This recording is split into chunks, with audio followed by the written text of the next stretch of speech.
கேள்வி பார்வையாளருக்கு வணக்கம். இந்த நேர்காணலில் நாம் சந்திக்க இருக்கும் சிறப்பு விருந்தினர் தமிழ் புலிகள் கட்சியின் முதன்மை செயலாளர் முகிலரசன் அவர்கள். சார் வணக்கம். வணக்கம் தம்பி. உங்களாம் தெரியும், நீங்க இருக்கக்கூடிய இந்த தென் மாவட்டங்களில் தற்போது அரசியல் களம் சூடுபிடிக்க தொடங்கி இருக்கிறது.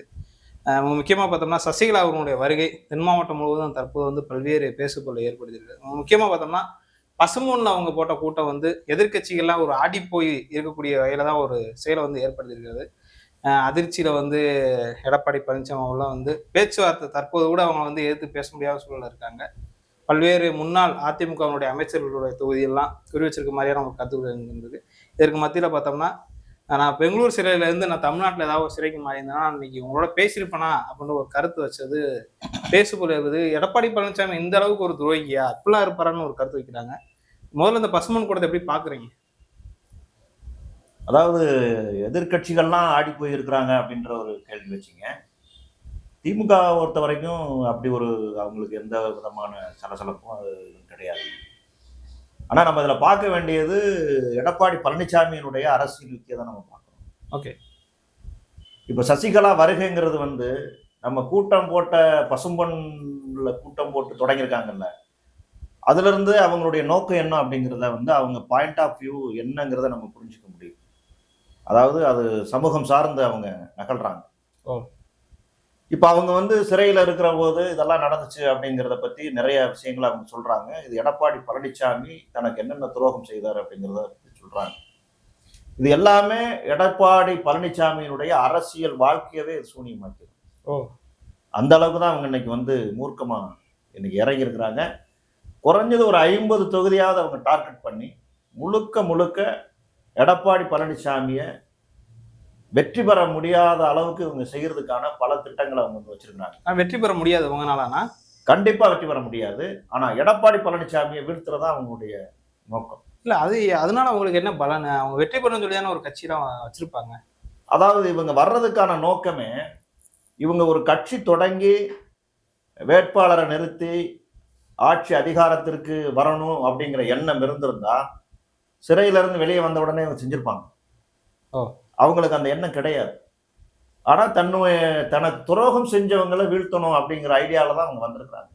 அதற்கான தருணம் அவங்க பார்த்துக்கிட்டு இருந்திருக்கிறாங்க. இது இப்ப சரியான நேரமா அதை கருதுறாங்க. அதனாலதான் அந்த நேரத்துல வந்திருக்கிறாங்க. எப்படி முடியும்னு ஒரு கேள்வி நமக்கு கிட்ட இருக்கலாம். நீங்க ஒன்ன ஒரு கவனமா சிந்திக்கணும். ஜெயலலிதா காலத்துல இருந்து சசிகலாவினுடைய ஆசியை பெற்று, சசிகலாவினுடைய ஆதரவை பெற்று மந்திரியானவங்க நிறைய இருக்கிறாங்க. சீனியர் மினிஸ்டர்ஸ் இன்னைக்கு ஒதுங்கி இருக்கிறாங்க. செங்கோட்டையனுடைய நடவடிக்கை பிடிக்காம, எடப்பாடி பழனிசாமியினுடைய நடவடிக்கை பிடிக்காம இன்னைக்கு நிறைய பேர் இருக்கிறாங்க. அவங்கள எல்லாம் அந்த அம்மா அணி திரட்டுவாங்க. அவங்கெல்லாம் அந்த அம்மா கூட சேருவாங்க. கண்டிப்பா இந்த அணி எடப்பாடி பழனிசாமிக்கு எதிராக தான் இருக்கும். அதிமுகவை தலைமை ஏற்றிருக்கக்கூடிய அந்த எடப்பாடி பழனிசாமி வீழ்த்துறது தான். அதிமுக வீழ்த்துறது அவங்க நோக்கம் இல்லை. அதிமுக வெற்றி பெறணுங்கிற எண்ணம் அவங்களுக்கு இருக்குது. ஆனா அது எடப்பாடி பழனிசாமி தலைமையில கொடுக்க கூடாதுங்கிறதா அவங்க எண்ணம். கைப்பற்றுக்கான வேலையை பார்க்க ஆரம்பிக்கிறாங்களா? கண்டிப்பா இந்த தேர்தலுக்கு பிறகு கண்டிப்பா அது கைமாறும். கண்டிப்பா எடப்பாடி பழனிசாமி தோத்துருவாரு. ஆட்சி அதிகாரத்துக்கு வர முடியாது. எதிர்கட்சியா தலைவராக கூட வர முடியாது. அப்படி போகிற காலத்துல ஏற்கனவே 10 முறை தோத்துட்டாங்க. இப்போ தோத்தாங்கன்னா 11வது முறை. அப்ப அவங்க கூட நிக்கிற இன்னைக்கு அதிமுக தொண்டர்கள், உண்மையான தொண்டர்கள் என்ன செய்வாங்கன்னா, இனி பழனிசாமியை நம்பி பிரயோஜனம் இல்லை, நமக்கு புதிய தலைமை வேணும் அப்படிங்கிற அடிப்படையில எல்லாருமே சசிகலாவை தூக்குறதுக்கான வேலையை அவங்க கண்டிப்பா செய்வாங்க. குறிப்பா தென் மாவட்டங்கள் இது நடக்கும். முக்குளத்தூர் மக்கள்லாம் கண்டிப்பா அதுக்கான வேலையை பார்ப்பாங்க. இந்த பொதுக்கூட்டமே அதுக்கு சாட்சி தான். அதனால முக்குளத்தூர் மையப்படுத்தி தான் அதுதான் பசுமண்ணை தேர்வு பண்ணியிருக்கிறாங்க. இப்ப கூட்டமே நீங்க பாத்தீங்கன்னா எடப்பாடிக்கு நிகராகவே கூட்டம் வந்திருக்கு. இப்ப கூட்டமும் அதுக்கு நம்ம கம்மின்னுலாம் சொல்ல முடியாது. எடப்பாடி எந்த அளவுக்கு கூட்டத்தை காட்டுறாரோ அதுக்கு நிகராகவே கூட்டம் வந்திருக்கு. அதனால அவங்களுக்குன்னு ஒரு கெப்பாசிட்டியை உருவாக்குறாங்க. அவங்களுடைய நோக்கம் என்னன்னா, கட்சியை கைப்பற்றணும், எடப்பாடி பழனிசாமியை இந்த அரசியல் வாழ்க்கையிலிருந்து அல்லது அதிமுக தலைமைத்துவத்திலிருந்து அப்புறப்படுத்தணும் அப்படிங்கிறது அவங்க நோக்கம். அவங்க பாயிண்ட் ஆஃப் வியூல அது சரி. ஏன்னா அவங்க தான் கூவத்தூர்ல எலெக்ட் பண்ணாங்க. அவரை சும்மா எலெக்ட் பண்ணது ஒரு பக்கம் இருக்கட்டும். ஆனா எடப்பாடி பழனிசாமி எப்படி அவர் நகர்ந்து தவழ்ந்து காலை பிடிச்சதுக்கு அப்புறம் தான் இது சாத்தியப்படுது. அவங்களே வாக்குமூலம் கொடுக்குறாங்க. எனக்கு ஜட்ஜி இத்தனாம் தேதிக்குள்ள ஆஜராக சொல்லிட்டாங்க, வேற வழி இல்லை, நான் தான் அவரை உட்கார வச்சேன். ஆனா நான் உள்ள போனதுக்கு அப்புறம் இவ்வளவு வேலை பண்றாரு. என்னைய பொதுச் செயலாளர் பொறுப்புல இருந்து நீக்குறாரு.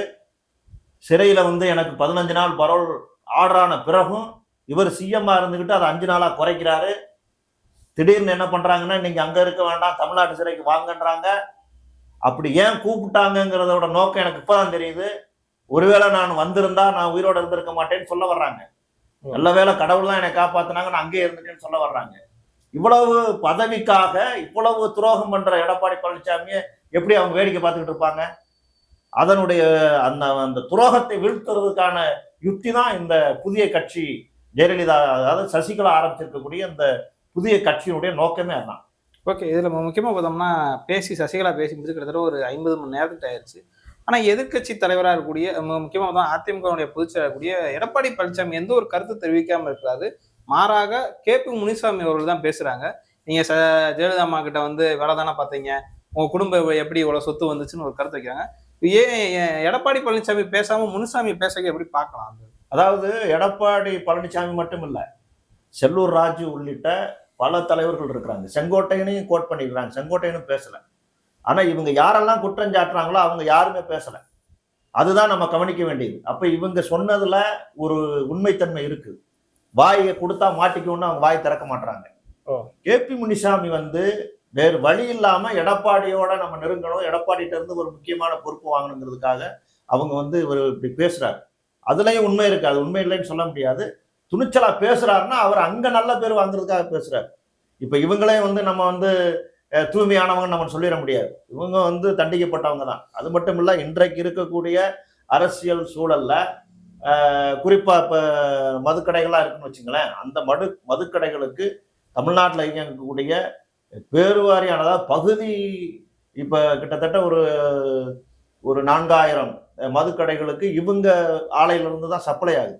ஓகே. அந்த அளவுக்கு அவங்க ஒரு மதுக்கடைக்கு சப்ளை பண்ணக்கூடிய ஒரு ஆலையை வச்சுக்கிட்டே வந்து நான் மக்களுக்கு அதை பண்ணுவேன், இதை பண்ணுவேன், நல்லது பண்ணுவேன் அப்படின்னு சொல்லி வர்றதை நம்ம சந்தேகம் தான் படணும். அது வேற ஒரு அரசியல். ஆனால் அவங்களோட நோக்கம் என்னன்னா, எடப்பாடி பழனிசாமியை வீழ்த்துவதற்கான ஒரு புதிய யுக்தி அவங்க கையாண்டிருக்கிறாங்க. வர்ற எலெக்ஷன்ல எடப்பாடி பழனிசாமி எதிர்கட்சியா வர்றது கூட சந்தேகம் தான், அவங்களால வெல்ல முடியாது. ஓகே. இது எடப்பாடி பழனிசாமி மட்டும்தானா? பாஜகவோட கூட்டணி வச்சிருக்கிறது அந்த தொண்டர்கள் வந்து எப்படி பாக்குறாங்க? அதாவது அமைச்சரா வரக்கூடியவங்க, தேர்தலில் வெற்றி பெற்று அமைச்சரா வரக்கூடியவங்க இது மகத்தான கூட்டணி அப்படின்னு சும்மா வெற்று விளம்பரம் பண்ணிட்டு இருக்காங்க. ஆனா கடைக்கோடி தொண்டர்கள்ட்ட நீங்க பாத்தீங்கன்னா, சாலையில போகக்கூடிய ஆர்ப்பாட்டம் பொதுக்கூட்டங்கள்ல இருக்கக்கூடிய கடைநிலை தொண்டர்கள், உயிரா நினைச்சிட்டு வரக்கூடிய தொண்டர்கள், இன்றைக்கு வரைக்கும் அவங்க வெளிப்படையா பொதுமக்கள்கிட்ட பேசுறது, எடப்பாடி பழனிசாமி இந்த பிஜேபியோட சேர்ந்து அழிய போறாரு, அதிமுகவே அழிஞ்சிரும், ஆனாலும் நாங்க வேற வழி இல்லை, நாங்க எம்ஜிஆர் காலத்துல இருந்து வந்தவங்க, ஜெயலலிதா காலத்தை பார்த்து வந்தவங்க, அதிமுக எங்களுடைய உயிர், ரெட்டலை எங்களுடைய உயிர், அதனால எங்களால இந்த கட்சியில இருந்து மீள முடியல, வெளியே வர முடியல.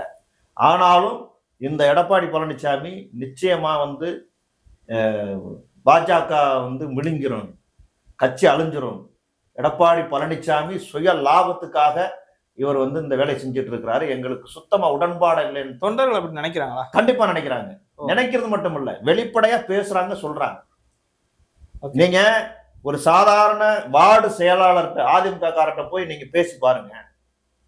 நீங்க கேமரா இல்லாம, ஒரு மீடியா ஃபிகர் இல்லாம சாதாரணமா தேநீர் குடிக்கும் போது, தொடர் நீங்க வந்து அதிமுகவில் இருக்கிறீங்க, எப்படி ஃபீல் பண்றீங்க, பிஜேபி கூட வச்சிருக்கீங்களா, எப்படி ஜெயிப்பீங்கன்னு சொன்னீங்கன்னா அவர் கண்டிப்பா தலையில அடிச்சுட்டு சொல்லுவார், இந்த எடப்பாடி பழனிசாமி நாசம் பண்ணிட்டாரு, கட்சியை அழிச்சிட்டாரு, கட்சியை அடகு வச்சுட்டாரு, பிஜேபிக்கு வித்துட்டாரு, எங்களுக்கு வேற வழி இல்லை, நாங்க அம்மா காலத்துல இருந்து இருக்கோம், எம்ஜிஆர் காலத்துல இருந்து இருக்கோம், வேற வழி இல்லை, ஒட்டிட்டு இருக்கோம்னு உண்மையை சொல்லுவாங்க. இது இப்ப நான் களத்துல இருக்கிறதுனால, பொது வாழ்க்கையில இருக்கிறதுனால, பல இடங்கள்ல பல தோழர்கள்ட்ட பேசுறதுனால எனக்கு கிடைச்ச அந்த விவரத்தை நான் உங்களுக்கு சொல்றேன். ஓகே. மொத்தமா நம்ம அந்த சசிகலா வரியை எப்படி பார்க்கலாம்? 2026 தேர்தல் நெருங்கி கொண்டு இருக்கிறது. ஒருபுறம் பார்த்தோம்னா திமுக தலைமையிலான ஒரு கூட்டணி வந்து வலுவா இருக்கக்கூடிய சூழல்ல சசிகலாவுடைய வருகை இந்த தேர்தல் எப்படி ஒரு பாதிப்பை சசிகலாவினுடைய வருகை எடப்பாடி பழனிசாமிக்கு வீழ்ச்சி தான், வேற யாருக்கும் எந்த பாதிப்பும் இருக்காது. ஆல்ரெடி திமுக வந்து நல்ல ஃபார்ம்ல இருக்கிறாங்க, கூட்டணியில எந்த குழப்பமே கிடையாது. சீட்டு முன்ன பின்ன ஆகும், அது வந்து அவங்க சரி பண்ணி உறுதிப்படுத்திடுவாங்க. இப்ப வந்து நீங்க என்ன நினைக்கிறாங்கன்னா, விஜயினுடைய வாக்கு வங்கி அரசியல் வந்து திமுகவை பாதிக்கும் அப்படின்னு நினைக்கிறாங்க.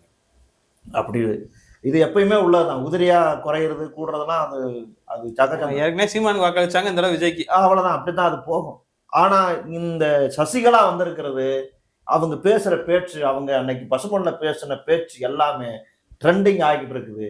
இந்த உரை வந்து எடப்பாடி பழனிசாமியை வீட்டுக்கு அனுப்பி ஓகே 2026 தேர்தலில் இதுதான் நடக்கும். ஓகே சார், நன்றி. வணக்கம்.